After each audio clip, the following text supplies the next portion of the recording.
Hola a todos, bienvenidos a Andier Aduanas, vuestra comunidad de comercio internacional. Soy Igor Iturralde, representante aduanero, y hoy vamos a hablar de un tema que en la operativa aduanera es importantísimo. Hoy vamos a hablar de las garantías aduaneras y sobre todo de los requisitos formales que deben cumplir, porque en la práctica pasa mucho que una empresa presenta un aval o un seguro de caución pensando que ya está todo correcto y de repente la administración lo rechaza. Y cuando eso pasa, vienen los problemas como retrasos en el despacho, requerimientos de la aduana o a veces la imposibilidad de utilizar algunos regímenes aduaneros especiales. Así que vamos a ver qué exige realmente la normativa, cómo se aplican estos requisitos y para hacerlo vamos a ir paso a paso. Primero empezaremos por el marco normativo para entender dónde se regulan exactamente las garantías dentro del Código Aduanero de la Unión y cuál es la base legal que obliga a constituirlas. Después veremos la diferencia entre un aval bancario y un seguro de caución, porque aunque muchas veces se utilicen como si fueran lo mismo, jurídicamente no lo son. A continuación analizaremos quién puede actuar como fiador en una garantía aduanera y qué requisitos debe cumplir esa entidad para que la aduana acepte la garantía. Una vez entendido eso, veremos qué debe contener un documento de garantía para que se considere válidamente constituido ante la administración. También hablaremos de las firmas y de los poderes de representación, porque aquí se producen bastantes errores y conviene tener muy claro quién puede firmar y con qué poderes. Después nos detendremos en un caso muy habitual en España, como son los avales con NRC, y veremos qué significa exactamente ese código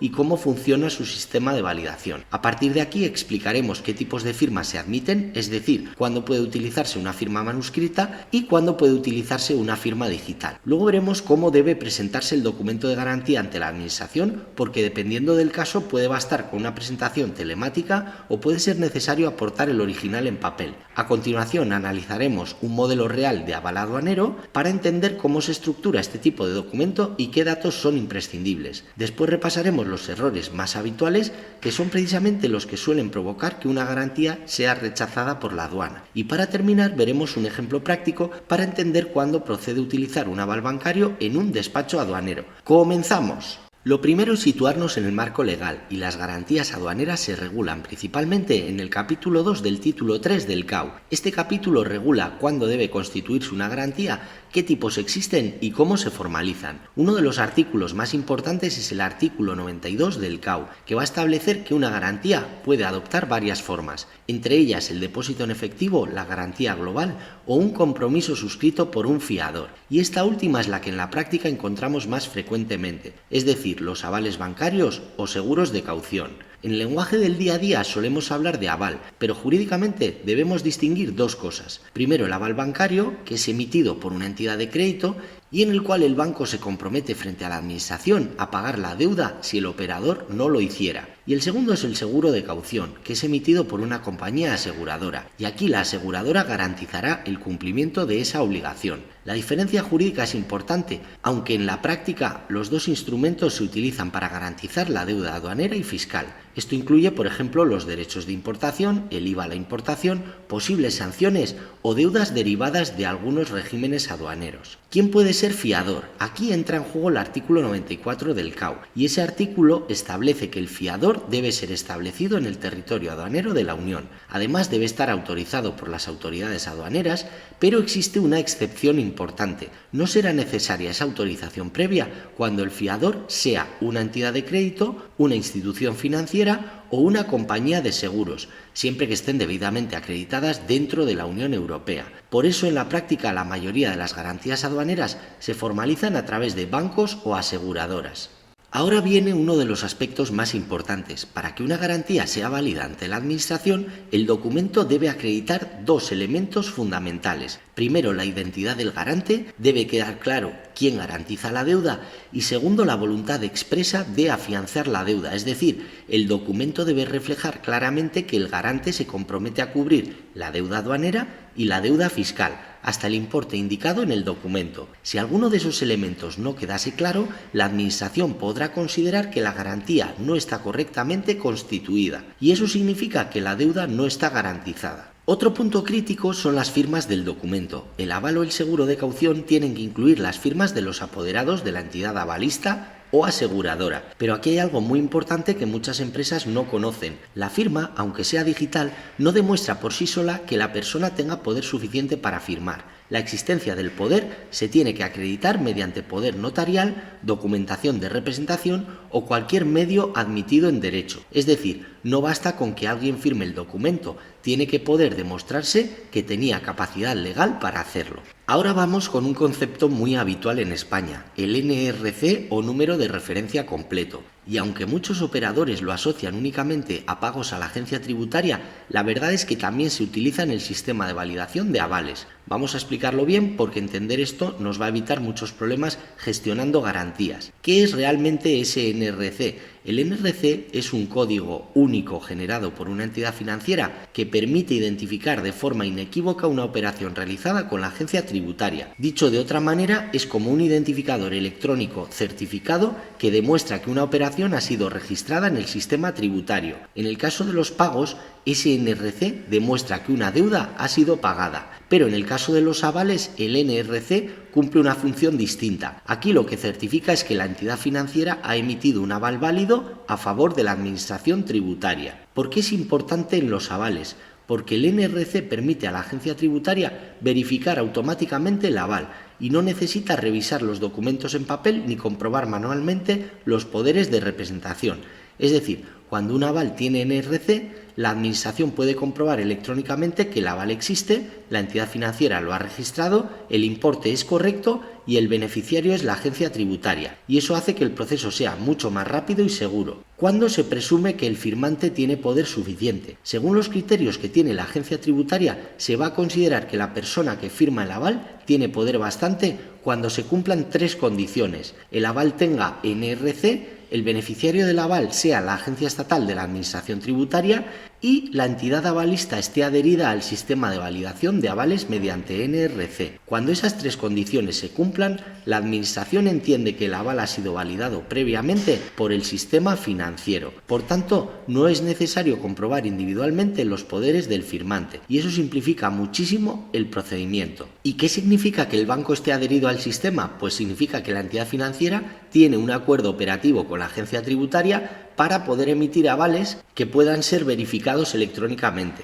En la práctica, cuando el banco genera el aval, registra la operación en su sistema, comunica la información a la agencia tributaria y genera el NRC asociado a ese aval. Y ese NRC actúa como clave de verificación. Por ejemplo, si tenemos una empresa importadora que necesite una garantía global para operar en aduanas y solicita a su banco un aval por 300.000 euros a favor de la agencia tributaria, el banco emitirá el aval, generará un NRC asociado a ese documento. Cuando la empresa presente el aval ante la administración, la agencia tributaria puede verificar electrónicamente ese NRC y gracias a esa verificación no necesita comprobar los poderes notariales, no necesita validar manualmente la firma ni revisar la documentación adicional y el sistema ya ha confirmado que el aval es auténtico y válido. ¿Y qué ocurre si el aval no tiene NRC? Aquí el procedimiento cambia. Si el aval no tuviera NRC, entonces la administración debe comprobar manualmente la validez del documento, los poderes del firmante y la legitimidad de la entidad avalista. Y además, en muchos casos, será necesario presentar el original en papel para su custodia administrativa. Por eso, en la práctica, siempre que sea posible, se recomienda utilizar avales con NRC, porque gracias a ese código, la agencia tributaria podrá validar el aval electrónicamente y eso reduce trámites, evita comprobaciones extra y agiliza todo el procedimiento. Otro tema que suele generar dudas es el tipo de firma y la normativa permite dos tipos de firma, la manuscrita y la digital, y esto es válido tanto para avales como certificados de seguro de caución. Estos modelos oficiales de aval los podemos ver en el Reglamento de Ejecución UE 2015/2447 y también tiene que aparecer una mención muy concreta, la frase vale en concepto de garantía por el importe de, indicando el importe en letras. Otro tema muy relevante es cómo se presenta el documento y hay tres escenarios principales. El caso 1 sería un aval con NRC y firma digital o un seguro de caución con firma digital. En este caso basta la presentación telemática y no es necesario aportar el original en papel. El caso 2 sería aval con NRC, pero firma manuscrita o aval sin NRC. Aquí sí sería necesario presentar el original en papel, en la administración tributaria del domicilio fiscal del interesado. Y el caso 3 es el seguro de caución sin firma digital, y también deberá aportarse el original en papel para su custodia administrativa. Bien, Ahora que ya hemos visto qué es una garantía aduanera y qué requisitos tiene que cumplir, vamos a ver cómo se cumplimenta un modelo de aval aduanero. Porque una cosa es conocer la normativa y otra distinta es saber rellenar correctamente el documento. El primer paso es identificar correctamente al garante.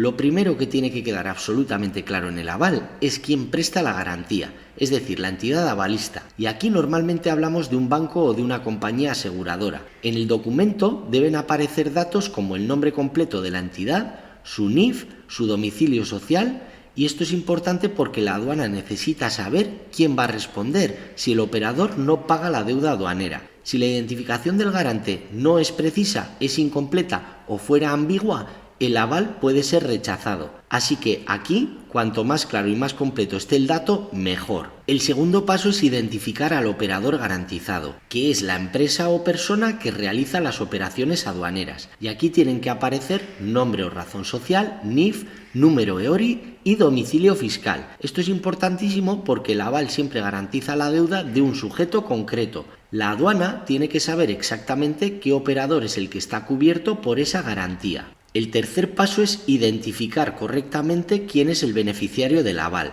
En este caso, cuando hablamos de garantías aduaneras en España, el beneficiario tiene que ser la Agencia Estatal de la Administración Tributaria. Eso es especialmente relevante en los avales que llevan NRC, porque uno de los requisitos para que el sistema funcione correctamente es que el beneficiario sea precisamente la agencia tributaria. Y si ese dato está mal redactado o aparece de forma confusa, la Administración puede no aceptar la garantía. El cuarto paso es el famoso NRC, que significa número de referencia completo, y es un código que genera la entidad financiera, como hemos visto cuando emite el aval, y que permite a la agencia tributaria verificar electrónicamente ese documento. Porque hemos dicho que cuando un aval tiene NRC, la Administración puede comprobar automáticamente que el aval existe, la entidad financiera lo ha emitido y el documento está registrado en el sistema. Ese código lo genera el banco y cuando se cumplimenta el modelo de aval hay que transcribirlo exactamente como aparece en el documento emitido por la entidad financiera. El quinto paso es indicar el GRN o número de registro de la garantía. Este número sirve para identificar esa garantía dentro del sistema aduanero. Es como una especie de matrícula administrativa para la garantía y gracias a ese número la aduana puede localizarla, gestionarla y vincularla a determinadas operaciones. Aquí es importante entender que el GRN y el NRC no son lo mismo. El NRC es un código de validación bancaria o tributaria y el GRN es un número de identificación de la garantía dentro del sistema aduanero. Son dos cosas distintas y cumplen funciones distintas. El sexto paso es indicar el importe máximo garantizado y este punto es absolutamente fundamental. El aval tiene que indicar claramente hasta qué cantidad responde el garante, es decir, cuál es el importe máximo garantizado. Y lo habitual es que aparezca en cifras y también en letras. En muchos modelos aparece incluso una frase muy típica que dice vale en concepto de garantía por el importe de y seguido del importe en letras. Esto es importante porque la aduana necesita saber cuál es el límite exacto de responsabilidad del avalista. El séptimo paso es la renuncia a exclusión, división y orden. Este apartado suena muy jurídico, pero en realidad tiene una función muy práctica. En el aval suele incluirse una cláusula donde el garante renuncia a los beneficios de exclusión, división y poder. ¿Qué significa esto? Pues significa que la Administración puede exigir el pago al avalista sin tener que agotar primero otras vías contra el deudor principal. Es decir, refuerza la eficacia de la garantía. Por eso esta cláusula aparece prácticamente siempre en los avales utilizados en el ámbito tributario y aduanero. Os cuento rápido qué significa cada uno. El beneficio de exclusión, sin esta renuncia, el fiador podría exigir que primero se persiguieran los bienes del deudor principal y con la renuncia esto se evita. El beneficio de división. Si hubiera varios fiadores, sin renuncia cada uno podría pretender responder solo por su parte. Y con la renuncia se refuerza la eficacia de la garantía. Y en cuanto al beneficio de orden, sin esta renuncia, el fiador podría intentar que primero se reclamase al deudor principal y con la renuncia la Administración gana agilidad para exigir el pago. Por eso en la práctica en el modelo suele incluirse una cláusula del tipo la entidad avalista se obliga solidariamente con renuncia expresa a los beneficios de exclusión, división y poder. El octavo paso es comprobar la firma y los poderes. Habrá que revisar quién firma el documento. El aval tiene que estar firmado por una persona que tenga poder suficiente para representar a la entidad avalista. Y algo importante, la firma incluso digital no demuestra por sí sola que exista ese poder, salvo en determinados casos como los avales con NRC y sistema de validación bancaria. Por eso es importante comprobar que la persona que firma es apoderada de la entidad, aparece correctamente identificada y tiene capacidad legal para poder hacerlo. Ahora finalmente tocaría revisar si procede presentación telemática o entrega del original. Una vez cumplimentado todo, hay que ver cómo se presenta. Aquí la diferencia práctica es importantísima. El aval con NRC y firma digital, normalmente basta la presentación telemática, y si es un aval con NRC y firma manuscrita o aval sin NRC, tiene que aportarse el original en papel para su custodia por la administración del domicilio fiscal del interesado. Así que resumiendo, el aval aduanero tiene que reflejar perfectamente quién garantiza, a quién se garantiza, por qué importe y con qué alcance. Y si todo esto está bien definido, la aduana puede considerar que la garantía está correctamente constituida. Los errores más típicos con las garantías suelen ser presentar avales que no identifican claramente al garante, no tener poderes de representación acreditados, firmar documentos por personas sin capacidad suficiente, no tener NRC o presentar incorrectamente el original. Y cualquiera de esos errores provocará que la garantía no sea aceptada por la administración. Y ahora, para terminar, vamos a ver un ejemplo muy típico en la práctica aduanera en el que una empresa tiene que aportar una garantía ante la administración tributaria. Es una empresa que solicita el régimen aduanero especial de perfeccionamiento activo. Supongamos una empresa española que importa componentes electrónicos desde Corea del Sur y después los va a utilizar para fabricar equipos que finalmente va a exportar fuera de la Unión Europea. Para poder optimizar la fiscalidad de la operación, la empresa solicita a la aduana utilizar el régimen de perfeccionamiento activo. ¿Qué nos permite este régimen? Nos va a permitir importar mercancías sin pagar derechos de importación ni IVA, siempre que esas mercancías se utilicen para fabricar productos que posteriormente se exportarán fuera de la Unión Europea. Vale, hasta aquí todo perfecto, pero cuando la empresa solicita la autorización del régimen de perfeccionamiento activo, la aduana le plantea una condición: tiene que constituir una garantía aduanera. ¿Y por qué ocurre esto? Porque aunque el objetivo sea exportar el producto final, existe un riesgo. Puede ocurrir que la mercancía no se exporte finalmente, se pierda el control aduanero o se produzca un incumplimiento del régimen. Y en ese caso la Administración necesita asegurarse de que podrá cobrar la deuda aduanera que habría correspondido en una importación normal, con despacho a consumo. Por eso exige una garantía. Supongamos que los derechos o impuestos potenciales para esas importaciones son de 120.000 euros. La aduana exige entonces una garantía por ese importe.